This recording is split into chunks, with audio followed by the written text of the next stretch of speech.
మామిడి రైతుల నష్టాలను దృష్టిలో పెట్టుకుని కిలోకు 4 రూపాయలు ఆర్థిక సాయం అందించాలని ఏపీ ప్రభుత్వం నిర్ణయించినట్లు చిత్తూరు జిల్లా ఇన్ఛార్జ్ మంత్రి రాంప్రసాద్ రెడ్డి చెప్పారు. వైసీపీ రోడ్లపైకి వచ్చి నిరసనలతో రాజకీయం చేయాలని చూస్తుందన్నారు. ఏ ఒక్క మామిడి రైతుకు నష్టం జరగకుండా ప్రభుత్వ సాయం అందేలా చూడటమే తమ లక్ష్యమంటున్న మంత్రి రాంప్రసాద్ రెడ్డితో మా ప్రతినిధి Manohar Reddy face to face.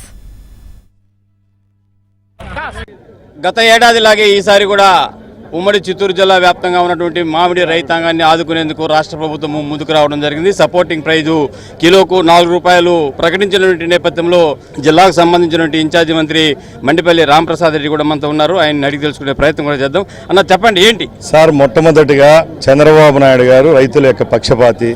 నేను ప్రతిపక్షాలకు జగన్మోహన్ రెడ్డి యొక్క చెంచాలకు సవాల్ విసురుతున్నా.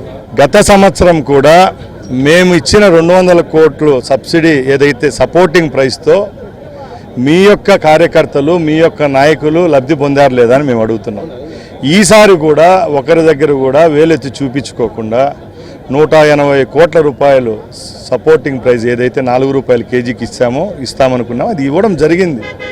లేనిపోని రాజకీయాలు చేయడం ఇది మీకు తగదు. ఎందుకంటే పోయిన సంవత్సరం ఇక్కడ ఉన్న వాళ్ళం ప్రతి ఒక్కరము ఒకసారి రివైండ్ చేసుకుంటే ఇక్కడ నుంచి 20 కిలోమీటర్లున్న బంగారుపాలెంలో ఒక దండయాత్రలాగా వచ్చి జగన్మోహన్ రెడ్డి అన్నం పరబ్రహ్మ స్వరూపం అనే ఈ భారతదేశంలో చేతికొచ్చిన మామిడి పంటలను రోడ్లపైన వేసి ట్రాక్టర్లతో తక్కించిన దరిద్రమైన పరిస్థితి తీసుకొచ్చిన వ్యక్తి ఎవరన్నా ఉన్నారంటే జగన్మోహన్ రెడ్డి.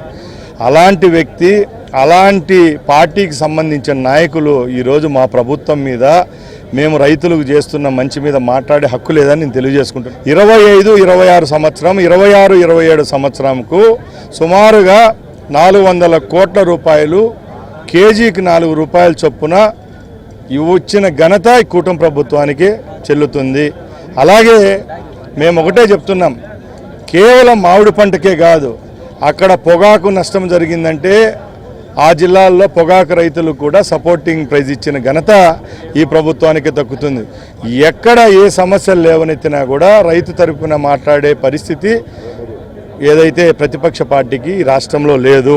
ఎవరైతే రైతులు ర్యాంపులు కావచ్చు లేదా ఫ్యాక్టరీలు కావచ్చు ఎట్లా ఉండబోతున్నది? నేను ఒకటే చెప్తున్నా, సిస్టమేటిక్గా చిత్తూరు జిల్లా, అన్నమయ్య జిల్లా ఈ 2 జిల్లాల్లో ఎక్కడైతే మామిడి పంట ఎక్కువగా ఉందో ఆ మామిడి పంట ఉన్న 2 జిల్లాల యొక్క కలెక్టర్లకు, అగ్రికల్చర్ ఆఫీసర్లకు రాష్ట్ర ప్రభుత్వం ద్వారా నిర్దేశమైన ప్రణాళికాబద్ధమైన హామీ ఇవ్వడం జరిగింది. ఎక్కడా ఏ విధమైన సమస్యలు లేవనెత్తకుండా నిజాయితీగా ఎవరైతే రైతు ఉంటాడో, ఎవరైతే నష్టపోయి ఉంటాడో అలాంటి రైతు యొక్క పంట కొనే విధంగా మేము ఎవరైతే మిల్లర్స్ ఎవరైతే ఉన్నారో, ఫ్యాక్టరీ పల్ప్ యూనిట్ ఓనర్స్ ఉన్నారో వాళ్ళతో మాట్లాడుతున్నాం. వాళ్ళు ఇచ్చే ధర మేము ఇచ్చే 4 రూపాయలు ఏదైతే సపోర్టింగ్ ప్రైజ్ ఉందో ఈ అన్ని విధంగా చర్యలు అయితే తీసుకుంటాం. దీనికి నోడల్ అధికారిగా జిల్లా కలెక్టర్ ఉంటాడు, ఆ పైన ఇన్ఛార్జ్ మంత్రి ఉంటాడు, ఆ పైన వ్యవసాయ శాఖ మంత్రి ఉంటాడు, ఆ పైన ముఖ్యమంత్రి ఉంటాడు. ఎక్కడ ఇది చిన్న విషయం కాదు. తప్పకుండా రైతుల పక్షాన పనిచేసేదానికి మేము సిద్ధంగా ఉన్నాం. సపోర్టింగ్ ప్రైజ్ ఉందో దాన్ని రైతులకు చేరే విధంగా చర్యలు తీసుకుంటామనే ఒక స్పష్టమైన ఆదేశాలు అయితే జిల్లా ఇన్ఛార్జి మంత్రి మండిపల్లి రాంప్రసాద్ రెడ్డి స్పష్టం చేస్తున్న పరిస్థితి అయితే మనం చూస్తున్నాం. వీడియో జర్నలిస్ట్ మహేష్ కలిసి మనోహర్ రెడ్డి, ఏబిఎన్ ఆంధ్రజ్యోతి, చిత్తూరు నుంచి.